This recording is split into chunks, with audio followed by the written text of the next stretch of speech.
कर रहे हैं सेक्शन 134 से लेकर 138 तक। 134 बात करता है financial statement, boards report etcetera की। 135 CSR की बात करता है, कॉर्पोरेट सोशल रिस्पॉन्सिबिलिटी का। 136 right of members to copies of audited financial statement. 137 बात करता है copy of financial statement to be filed with registrar. 138 बात करता है इंटरनल ऑडिट की। अब 134 क्या है? ये आइडेंटिफिकेशन ऑफ फाइनेंशियल स्टेटमेंट। ये 134 का सेक्शन 1 ये कहते हैं कि जो financial statement including CFS if any shall be approved by BOD before they are signed on behalf of the board at least by the following. क्या क्या? तो chairperson of the following where is authorised by the board और by 2 directors out of which 1 shall be MD if any. And देखो यहाँ पर ये और है किसमें, चेयरपर्सन और 2 डायरेक्टर के बीच में, और उसके साथ एंड है, उसके बाद एंड है। तो एंड क्या? CEO where he is appointed, CFO where he is appointed, CS where he is appointed in case of OPC only by 1 director for submission to auditor for his report there on.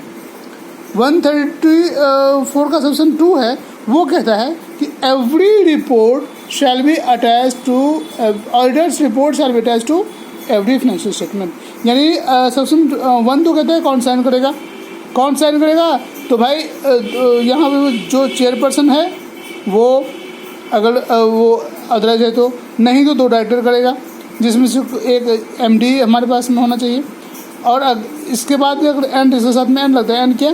CEO, CFO, CS, और अगर OPC है तो सिर्फ एक director है वो। और 134 section 2 बात करता है कि ऑडिटर रिपोर्ट जो होगा वो अटैच होगा हेड फाइनेंशियल स्टेटमेंट साथ में। 134 का सेक्शन 3 बात करता है content of board report. Board report में क्या क्या है, क्या क्या नहीं है। तो boards reports are prepared based on external financial statement of company and shall report on highlights of performance of subsidiaries, associate and joint venture companies and their contribution to overall performance of company during period under report. इसमें क्या क्या होगा? तो extract of annual return होगा, number of board meetings होगा, directors responsibility statement होगा, details in respect of frauds reported by auditor under section 143(12) other than those which are reportable to central government, declaration by independent director होगा, directors appointment and remuneration policy होगा, explanation comments by board on every qualification reservation on और adverse remark disclosure made by क्या auditor या CS। फिर particular of होगा किसका? Loan guarantee investment under section 186 का, particular of contracts arrangement with related parties, state of company affairs, amounts carry forward to reserves, dividends, material changes, commitments if any affecting financial position, conservation of energy, technical absorption, foreign exchange earnings outgoing, risk management, policy on CSR, listed company and public company having PSC rupees 25 crore or more at end of preceding financial shall include manner in which formal annual evaluation of performance of board, its committee of individual director has been made, provided that their disclosure referred in this section have been included in the financial statements. Such disclosures shall be referred to instead of being replaced on board's report. Provided further that where the policy referred to in clause E or clause O is made available on company's website if any, it shall be sufficient compliance of requirements under such classes if silent features of policy and any change therein are specified in brief on board's report and web address is indicated therein at which complete policy is available. Simple सी बात है कि board report में क्या क्या होगा, तो आपको एनुअल रिटर्न वाली सारी बातें होगी, बोर्ड की मीटिंग वाली सारी बातें होगी, जो डायरेक्टर का रिस्पॉन्सिबिलिटी स्टेटमेंट है वो पूरा का पूरा होगा। याद करना क्या? Start of annual return number 1, फिर क्या नंबर बोर्ड मीटिंग जो होगा, डायरेक्टर का रिस्पॉन्सिबिलिटी स्टेटमेंट होगा, डिटेल्स किसके बारे में, तो fraud reported by auditor under section 143(12) जो सेंट्रल गवर्नमेंट को भेजना है उसको छोड़ करके, फिर डिक्लेरेशन बाय इंडिपेंडेंट डायरेक्टर होगा, फिर डायरेक्टर का अपॉइंटमेंट और उसका रेम्युनरेशन पॉलिसी होगा। ध्यान देना ये चीज़ें गवर्नमेंट कंपनी को एप्लीकेबल नहीं है। फिर explanation comments by board on every qualification और adverse remark disclosure made by क्या, यानी कि या तो ऑडिटर ने या फिर CS ने, अगर इन दोनों ने कुछ भी रिमार्क किया है तो वो रिमार्क भी आपको देना होगा। इसके अलावा particulars of loan guarantee investment under section 186, particular of loan guarantee या इन्वेस्टमेंट अंडर सेक्शन 186 ये आपको देना होगा। फिर particulars of contracts arrangements with related parties, state of affairs of company ये होगा, material changes commitments if any affecting financial position होगा, conservation of energy, technical absorption, foreign exchange earning and outgo, ये चीज़ें गवर्नमेंट कंपनी जो कि defence में उसके लिए एप्लीकेबल नहीं है। फिर रिस्क मैनेजमेंट के बारे में होगा, CSR के बारे में होगा। और लिस्टेड यहाँ पर ये जो पॉइंट है ये कहता है कि लिस्टेड कंपनी और पब्लिक कंपनी जिसका PSE 25 करोड़ से या उससे ज़्यादा हो वो shall include manner in which formal annual evaluation of performance of the board, its committees and of individual director has been made। मतलब क्या कि जो उसका परफॉर्मेंस है उस परफॉर्मेंस के ऊपर में एक एनुअल इवेल्युएशन आपको देना होगा।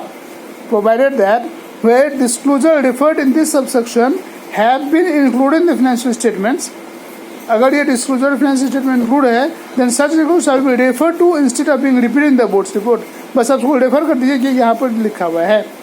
Provide further for the policy report in clause E और O is made available on company website, it shall be sufficient under such if silent feature of policy and any changes therein. अगर आपने कहीं पर policy में दे रखा है तो उस पॉलिसी के बारे में बताइए कि उसमें कोई चेंज हुआ है नहीं और वो कहाँ पर दे रखा है ये आपने यहाँ पर बता दीजिए। 134 सेक्शन 3 जो था वो इतना ही था। अब 134 सेक्शन 4 की बात करें तो ये बात करता है board report in case of OPC 1% company, report containing explanation या comments made by board on every qualification. ये बहुत ही छोटा है, 134 का सेक्शन 4 बहुत छोटा है। ये कहता है कि जहाँ तक OPC की बात है तो इसमें रिपोर्ट जिसमें वो एक्सप्लेनेशन या कमेंट्स बाय बोर्ड हो ऑन एवरी क्वालिफिकेशन रिजर्वेशन या एडवर्स रिमार्क या disclosure made by auditor in this report shall be attached to financial statement. मतलब जो ऑडिटर है उसने कुछ भी रिमार्क किया है तो वो सारे आप इसमें डाल दीजिए, कहानी खत्म। अगर मैं इसकी एग्जैक्ट लैंग्वेज की बात करूं तो इसका एग्जैक्ट लैंग्वेज हमारे पास में है कि the report of the board of director to be attached to the financial statement under this section shall in case of a 1% company mean a report containing explanations or comments by the board on every qualification, reservation or adverse remark or disclaimer made by the board in this report। जहाँ तक section 5 की बात है तो वो कहता है कि जो डायरेक्टर रिस्पॉन्सिबिलिटी स्टेटमेंट होगा referring clause C of section 3 shall state that, वो स्टेट करेगा क्या, ये यहाँ पर बहुत सारी बातें हैं, point number A B C D E F। ये कहता है पहला बात क्या कि in preparation of annual accounts applicable accounting standard had been followed along with the explanation to material departures. दूसरा कहता है कि directors had selected such accounting policies and applied them consistently and made judgments and estimates that are reasonable and prudent so as to give true and fair view of state of affairs of company. यानी पहली बात जो आपको बताया वो ये कि आपने एप्लीकेबल स्टैंडर्ड को फॉलो किया है। दूसरी बात क्या है, director selected accounting policies and applied then consistently and made judgments and estimates that are reasonable and prudent. मतलब क्या, डायरेक्टर अपने अकाउंटिंग पॉलिसी को, एस्टिमेट को, जजमेंट को, इन सबको रीजनेबल और प्रूडेंट माना है so as to give true and fair view of state affairs of the company at end of financial year of profit and loss account of that period. फिर कहता है कि directors had taken proper and sufficient care for maintenance of adequate accounting records, for safeguarding asset of company and preventing and detecting fraud and other irregularities। इसमें आपको क्या बताना है कि आपने एसेट को सेफगार्ड करने के लिए सफिशिएंट केयर किया है और उसका जो एडिक्वेट रिकॉर्ड वो मेंटेन किया है। फिर कहता है directors had prepared annual accounts on going concern basis, going concern basis आपने ख्याल रखा है। फिर लिस्टेड कंपनी के केस में had laid down internal financial controls to be followed and adequate were operating effectively, कि आपका जो इंटरनल फाइनेंशियल कंट्रोल है वो एडिक्वेट है और क्या वो ऑपरेटिंग इफेक्टिवली है, इफेक्टिवली वो ऑपरेट हो रहा है। इसके बाद क्या है कि जो directors have devised proper system to ensure compliance with provisions of all applicable laws that systems are adequate and operating effectively. जो प्रॉपर सिस्टम आपने हर मामले में उसको बना रखा है जिससे कि हमारा सिस्टम इफेक्टिवली ऑपरेट हो रहा हो। सेक्शन 6 कहता है कि जो बोर्ड रिपोर्ट होगा and any annexure thereto under section 3 shall be signed by its chairperson of the company, chairperson sign करेगा if is authorised by the board and where is not so authorised, ऐसा नहीं है तो shall be signed by at least 2 directors, one of them shall be managing director और by the director where there is 1 director. कम से कम 2 director जिसमें से एक एमडी होना चाहिए, और अगर एक ही डायरेक्टर है तो वो एक डायरेक्टर साइन करेगा बोर्ड रिपोर्ट का। सेक्शन 7 कहता है कि a signed copy of every financial statement including CFS shall be issued, circulated और published along with a copy each of.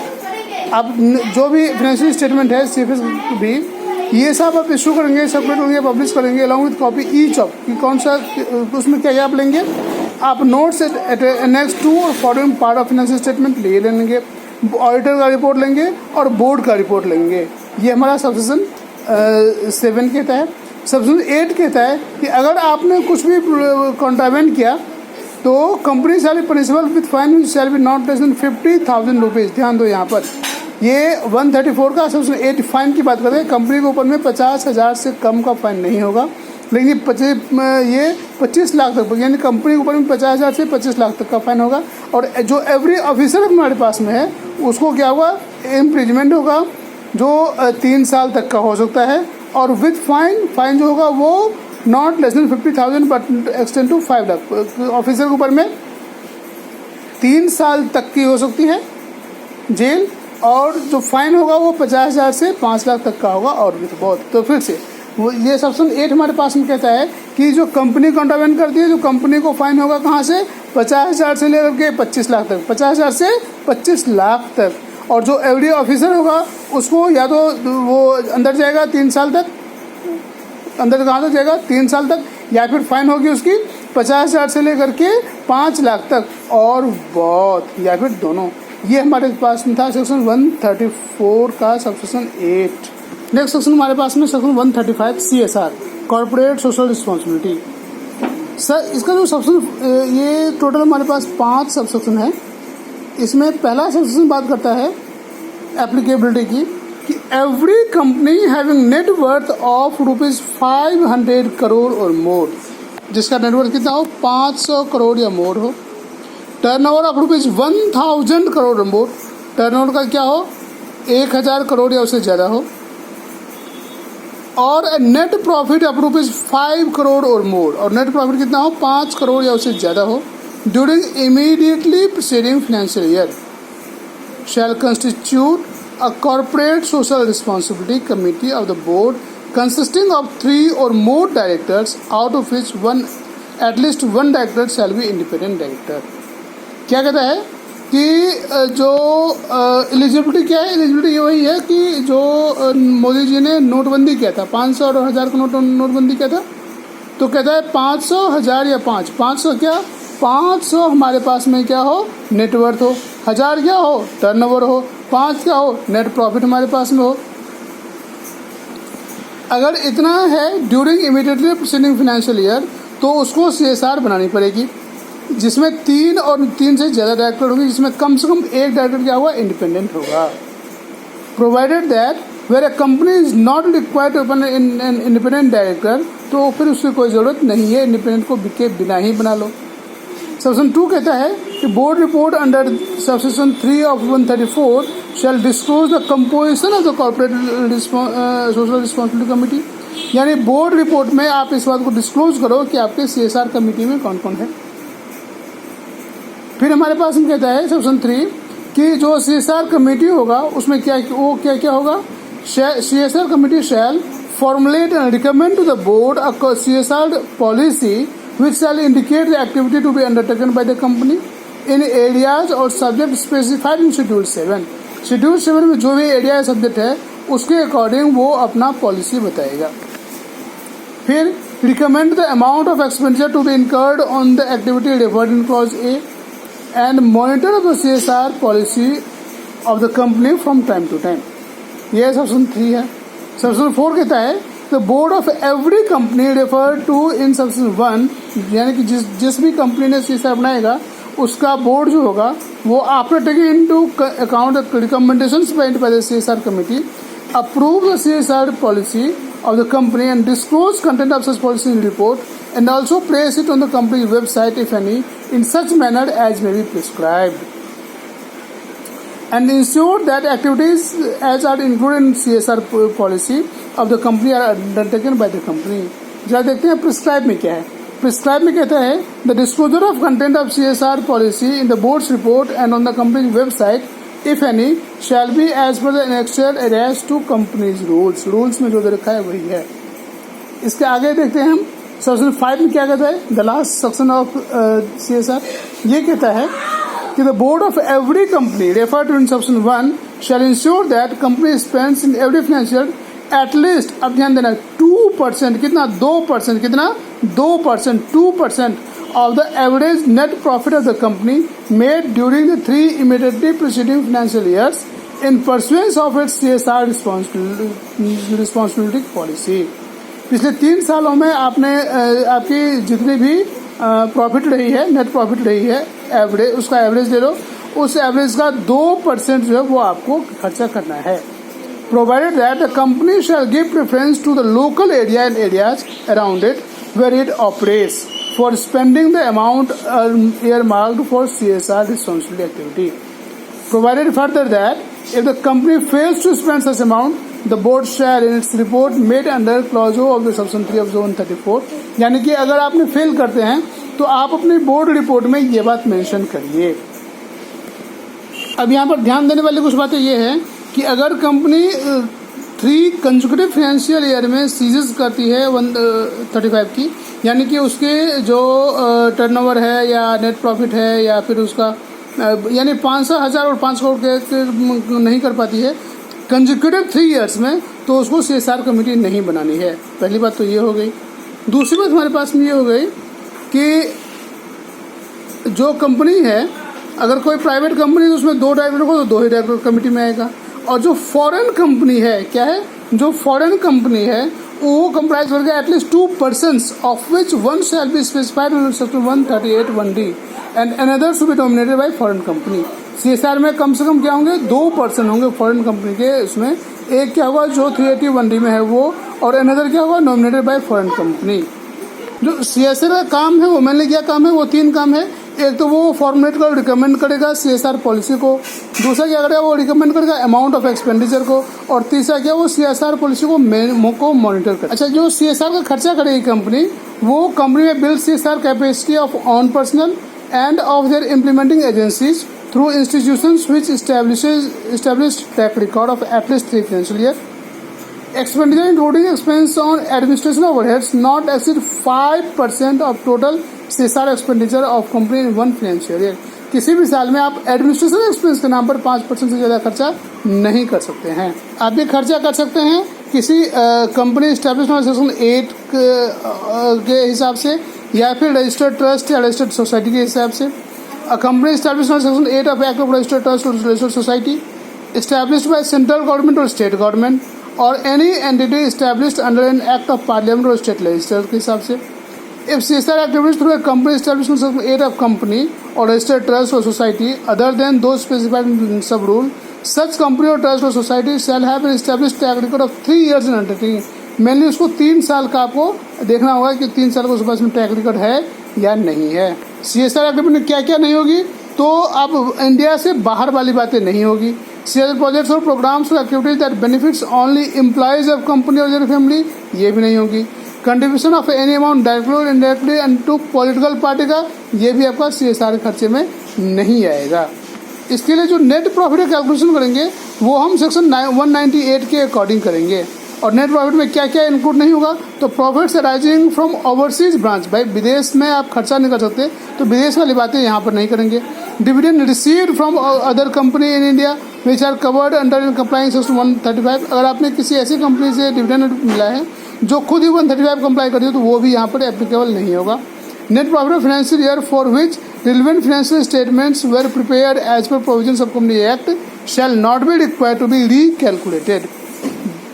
इसको आप रीकैलकुलेट करने की जरूरत नहीं है. CSR रिपोर्टिंग कहाँ होगी, एक तो बोर्ड रिपोर्ट में होंगी, और अगर फॉरेन कंपनी है तो वो अपने बैलेंस शीट में जो कि फाइल होगा अंडर सेक्शन 381(1)(b) में, उसमें क्या करेगा वो एनेक्स्चर लगाएगा CSR के ऊपर. शेड्यूल 7 में बहुत सारी एक्टिविटीज दी गई है जिस एक्टिविटीज आप कर सकते हैं, जैसे eradicating hunger, poverty, malnutrition, promoting health care, etc., promoting education and employment, enhancing vocational skill, promoting gender equality, etc., ensuring environment sustainability, protection of national heritage, measures of benefit of armed forces, etc., training to promote rural sports, contribution to Prime Minister Relief Fund, contribution of fund are provided to technology to incubators, rural develop projects, slum area development etcetera.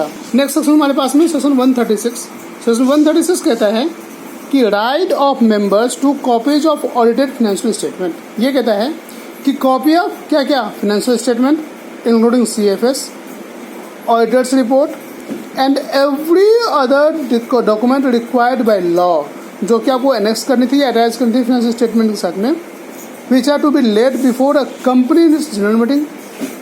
क्या जो company के general meeting में आपको ले करना है, shall be send to every member, हर एक मेंबर को आपको भेजना है, टू एवरी ट्रस्टी, हर ट्रस्टी को आपको भेजना है, डिवेंचर होल्डर को भेजना है of any debenture issued by the company, and to all persons other than such member और trustee being person so entitled not less than 21 days before the date of meeting. Meeting से 21 दिन पहले आपको वो भेजना है।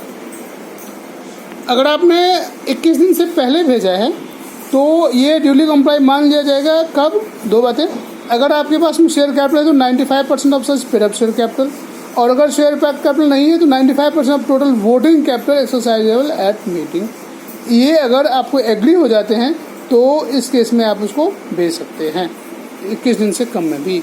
अगर आप लिस्टेड कंपनी है तो उस कंडीशन में जो प्रोविजन है वो कंपाइल मान लिया जाएगा।